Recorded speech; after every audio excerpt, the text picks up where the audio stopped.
Good morning and welcome everybody to my podcast. My name is Jakub Vaniš and this is JV Talks. This is a podcast where I'm discussing usually some news in tech or other things that interest me, like TV series, books, maybe some video games. So today we're going to be reviewing a new Lord of the Rings movie, which is called The War of the Rohirrim.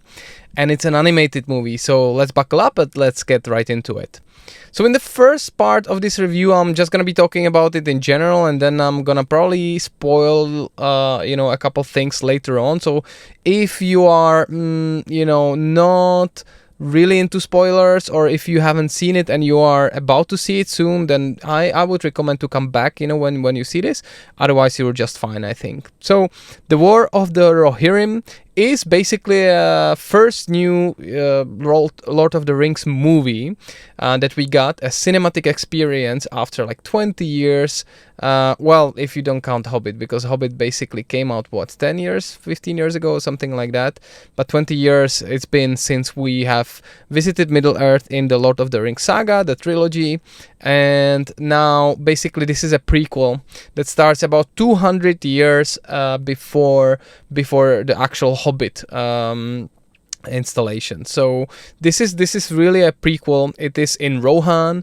There are actually some places that we visited in the actual movies there, and it's different, than let's say the Rings of Power TV series that we're currently getting from Amazon, because that one is actually portraying even farther, back some things from, I think, Second Age, and this is Third Age, I believe. Correct me if I'm wrong in the comments, please. So The War of the Rohirrim is the first new, movie installment that we got in years, and it's an anime. It's not just an animated movie, it's an anime made by a Japanese director and a Japanese crew, and it is actually coming from the appendices of the Lord of the Rings book. So it was written by Tolkien. Now, one thing that you need to bear in mind is that this story, the story of the Hammerhand, takes about 2 or 3 pages in those appendices, and now this movie is 2.5 hours approximately, so it's pretty long, and it's an anime, so Japanese style animated movie. Now, I think the biggest issue with this movie is that they have taken some kind of liberating inspirations from the story, but in the end they made it theirs by introducing a new character that was kind of mentioned in the appendices, but not by name. So we knew from the book that Helm the Hammerhand had 2 sons and a daughter, but we didn't know the name of the daughter. Whereas this story is all centered about Hera, this daughter. So now she has a name, and she's the main protagonist, and everything revolves around her, which means that this is kind of a new story. Like, they took the story from these 3 books, but then they updated it with this kind of female heroism, which is a good thing and a bad thing, because always when the writers and scripters think that they can do better than the original author 100 years ago, they're usually wrong. And I think J.R.R. Martin said this, and Mr. Tolkien did amazingly well. His books are all great. There are other stories that they could have portrayed. This one is kind of weak, to be honest. There's not much happening compared to Lord of the Rings or even Hobbit, where these stories are grandiose and they are overarching, and you have all of these different races, elves and dwarves, and you're traveling around. This is just in Rohan, in just, let's say, one province, in one kingdom, and actually just in 2 places, in Edoras and in Helm's Deep. I don't know how they exactly called it before, but they kind of explain why it is called Helm's Deep in the Lord of the Rings era in this movie. And we have Howard Shore's music in this, so that kind of takes you back. Some of the characters are either mentioned or are seen here, so there's a lot of these member berries that are in it. But eventually it's basically a war between kind of 2 families, 2 clans, and that's about it. So it's kind of a small scale conflict in the history of the Tolkien's universe of the Middle Earth. So let's start with the animation. So animation is, as somebody who likes anime, I think this is not the best. Like if they would go with like a Ghibli style, animated movie, that will be great. Maybe if they went even the route of, let's say, Arcane, that will be awesome. This kind of a 3D, style, something else, that will be incredible. Here, what's visible, and this is probably the biggest issue of the movie, apart from the fact that they have chosen, this small story, and they actually had these creative liberties by creating a completely new character or naming, her Hera, and everything is centered around her. So that's the issue number one. Issue number two is basically the fact that, they had to produce this movie now until the end of this year. And it had to be a cinematic movie. And why? Because otherwise they would lose the rights to produce more movies from this universe. So they had to do something, and they basically rushed it. These animated movies are hand drawn, so it takes years and years. Famously, Miyazaki's latest movie, The Boy and the Heron, took like 6 or 7 years, hand drawn, from a lot of people, because they wanted to go 60 FPS instead of, I don't know, 30 FPS animation. Here, it sometimes feels like even 5 or 10 FPS, so it's so jittery, it's taking you out. And they have introduced quite a lot of studios and a lot of people around the world, and it's kind of disconnected, because sometimes, these backgrounds, etc., they look so great, and sometimes it just looks very cheap. And especially when things are in motion, for example in the beginning, or when people are on horses, etc., it's really taking you out. It's just I was really feeling some discomfort when I was watching these scenes, because it just kind of rotoscope. I don't know what kind of technique is it. So like they have this cheesy person on a horse just moving back and forth, and then the background is moving. Sometimes there is a thing somewhere in the swamps or in the forest where there is again a character or a monster that we know from the Fellowship of the Ring. I will not spoil it here, but just kind of to save money, I guess, on this, they have this one scene or one picture, and they're just panning and zooming in for like maybe 1 minute, and like that's just one picture, and there's nothing happening in that scene. I don't know why they do this. So that's the issue number 3 that I have with this. That's the length. They went with this short story, which is an interesting story actually. I like to follow it. It's kind of a revenge story, and they took it for 2.5 hours in this animated format.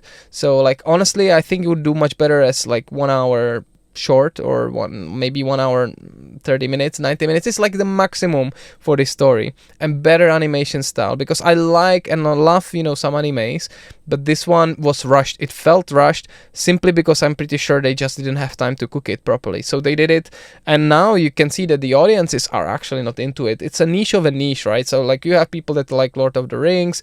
There wasn't a movie experience for them for a while, so like already they're getting old, and the youngsters are not into it. Maybe just some of the people that are watching the Amazon show. Then you need to like anime, etc. So I think the actual budget was around $40 million, which is not that big, honestly, but it made only, I think, 10 so far, and it's been out for like 2 or 3 weeks worldwide. So I would not recommend to watch it in the cinemas. I would rather tell you, stay home. It will be on HBO, on Max, I think, very soon, on streaming, probably right after Christmas.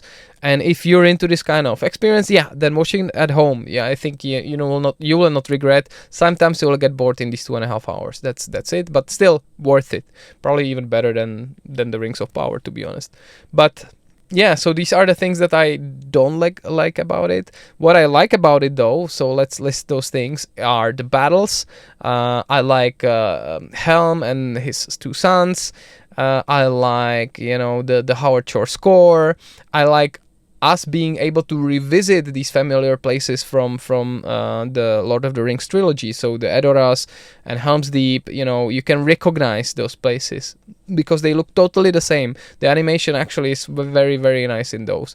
The battles, like I said, they are grandiose. It's incredible. You have Oliphaunts in here, and you have, kind of maybe thousands of people against each other.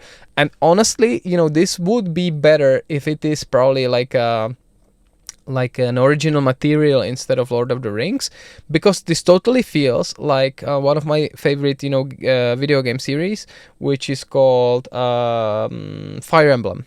So totally feels like a Fire Emblem. And a bit of an issue that I have with this, this kind of, we're taking away from the movies, the style and the design and the sound and also the music. All of this we're taking away from the movies. But then these kind of creative, things that they decided to go with the movie in the actual animation are weird. They are not kind of belonging it into that universe, and it takes you out. For example, the most badass characters, all of them have like earrings. I don't recall that anybody would have earrings in, Peter Jackson's trilogy as a man. I don't know why they have it. It's kind of a Japanese Asian style thing, and they all have, long hair, kind of braids, etc. It's fine, it's okay, but they don't look like they fit in. The same with the ladies. Like, this Hera is badass. She is supposed to be brave and tough. She is, but she fights in like skirts and dresses and I don't know why they do that. She should probably have like an armor, like they would give her in the Lord of the Rings trilogy. Again, here it doesn't happen.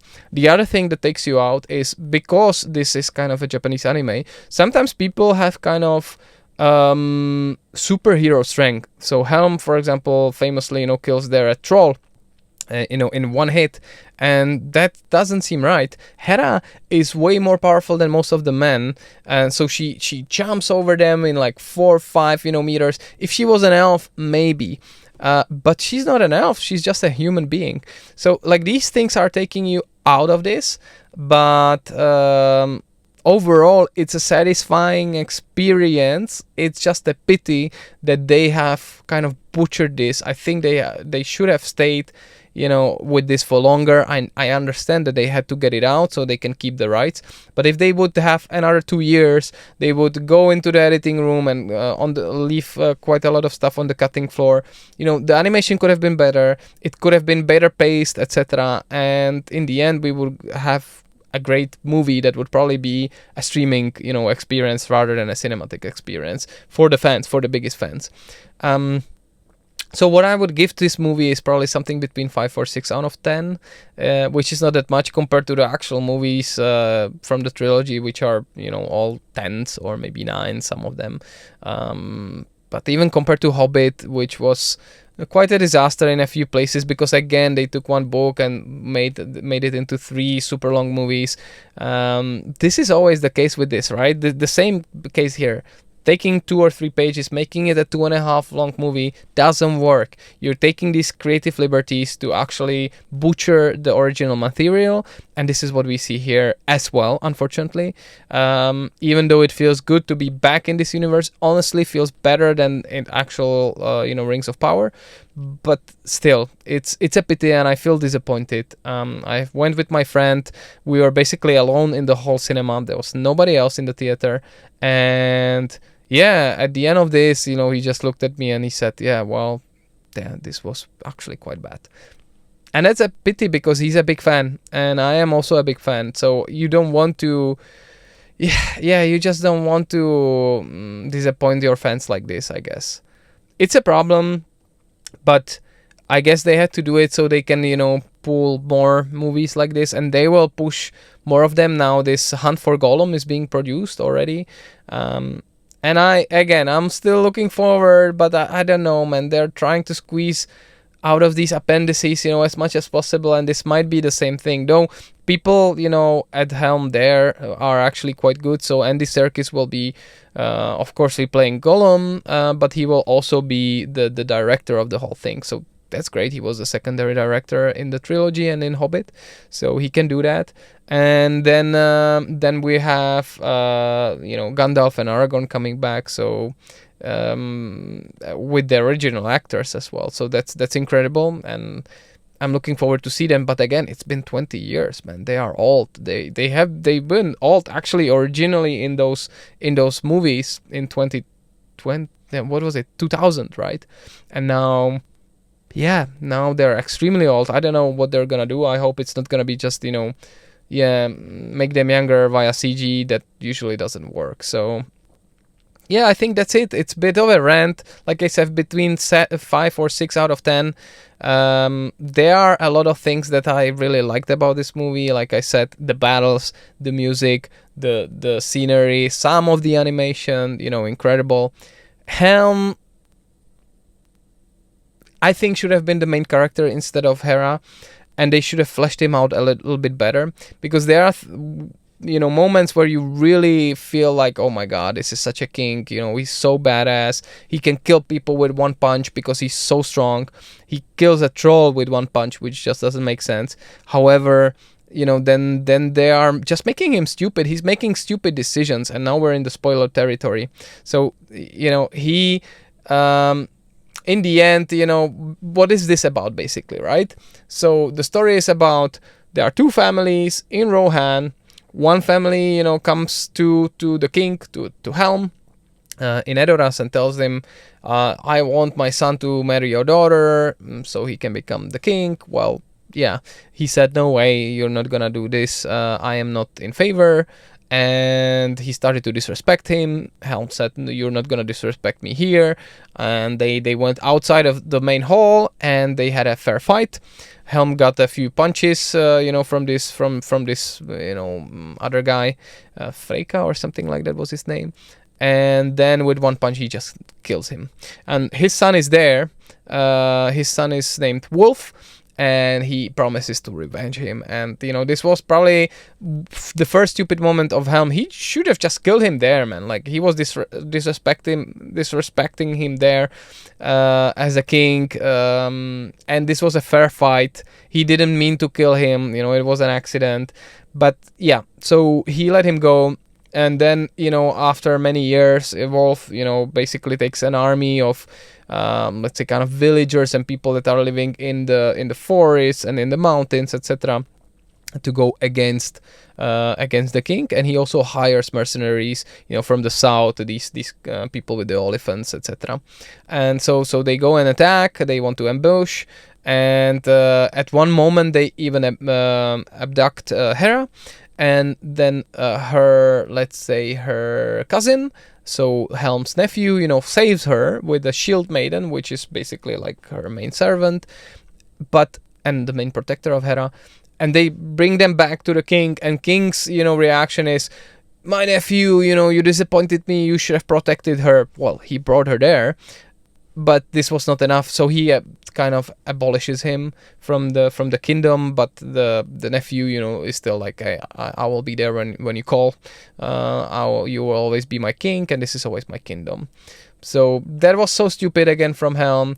And then they make another stupid decision. They bring this army in front of Edoras, and Helm is again ruthless, and he's rushing into that war. And so he's like, yeah, let's go and meet them. And they're like, they won't want to meet us, in the dark. So they go against them during the night. Turns out one of the main generals, kind of abandoned the king and was sold out, to Wolf. So he didn't turn in.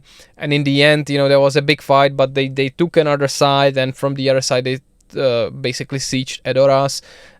In the meantime, Hera realizes this, so she started to basically make everyone escape the city to go into Helm's Deep and, be basically protected there. But in this fight, just before this fight, the king and his two sons, I think one of them is called Hama, the other one is Helmet or something like that, Haleth, I think. And they say just goodbye to their sister, to Hera. And it was quite obvious in this movie that this is the last time that they see each other, because they both get drastically killed, in this. Like, but in really great, scenes. The Haleth guy, he's the stronger one. He really, is kicking ass. He kills an elephant and probably like 100 people or something like that. But in the end, from Wolf himself, he gets an arrow, that goes through his throat like this. And of course, the king watches it and he loses his mind. And then they start to retreat back to Helm's Deep. But Hera also tells to the younger brother Hama who's also a singer. He has like a little guitar, hey, you should get a better horse. And he was like, no, this is my favorite horse. I always trust this horse. Of course, man, the horse suddenly cannot keep up and is out of energy. So they get him and they bring him in front of, Helm's Deep, in front of the king, where the king says, take me, instead of my son, kill me in front of everybody. But Wolf is like, no, I'll kill your whole family, and then he just cuts his throat. So like these moments are actually really intense, and I liked it in the movie, even though it was anime style. But then, there for maybe another 1.5 hours just being sieged, in Helm's Deep during a long winter. And there are some really bad animations sometimes and some weird choices, that are happening. One badass thing that is also happening there is that Helm, for all his grieving, he kind of goes into a coma for months. Nobody can wake him up. And then he disappears. And then there are these stories that he became like a wraith, like a kind of a zombie or a ghost. Because during this long winter and blizzard, people from the other camp are disappearing and they're getting, totally torn apart and their flesh is eaten, etc. So they're like, he's a wraith. It turns out the truth is somewhere in between. He really sneak out and he's killing them with his bare hands, but in the end there are some orcs that are eating the flesh, and there is a cave troll or ice troll or something like that. But so again, then he makes another stupid decision because they flee back, to Helm's Deep, and he could have easily escaped, through the gate like everybody else, like this shield maiden and like Hera. But he's like, no, I stay here and I will protect you. And then he closes the door and fights like 50 other people and then freezes to death. So nobody kills him. He just freezes in the middle of like a punch. Doesn't make sense. Makes a kind of a cool, moment. Though, truth to be told, that was the first let's say, picture that we got about this movie maybe 2 or 3 years ago. That was probably from like pre-production. And we saw this where he's kind of on the mountain of dead bodies and frozen in midair or something like that. And like if that... And I'll show it here on the screen if you're watching this on YouTube. If that would be the animation style, that would be so cool. That would be so badass. But they didn't go there. Like they went with this kind of way cheaper animated style, with really exaggerated, movements and jittery movements. Like not too many FPS frames per second, in this, and just kind of basic coloring, etc. It's such a pity. It could have been done so much better. But in the end, Eagles basically again save the day. We have a couple moments which are basically just taken from the original movies. At the end, the nephew, comes to secure or save the day from the same, hill as Gandalf did in the Two Towers. And yeah, so it's kind of a cliche. And Hera in the end goes out to meet Gandalf. And there is also Saruman having his kind of cameo there for maybe 5 seconds. So yeah, that's about it. That's how the movie ends. Will I watch it again? Most likely not, because it's 5 to 6 out of 10 for me. But would I recommend it to somebody who's a fan? If you're a fan of Lord of the Rings, and if you actually like also anime, yes, watch it, but I wouldn't really go out there and see it in the cinemas. I don't think it's worth it. Wait just a month maybe, and it will likely be on streaming services, so you can watch it there. But I really want to know your opinion. If you have seen this movie already, what did you think about it? Please let me know in the comments below. Otherwise, this has been Jakub Vaniš. And, I wish you a great Christmas. We're just 2 days ahead of Christmas.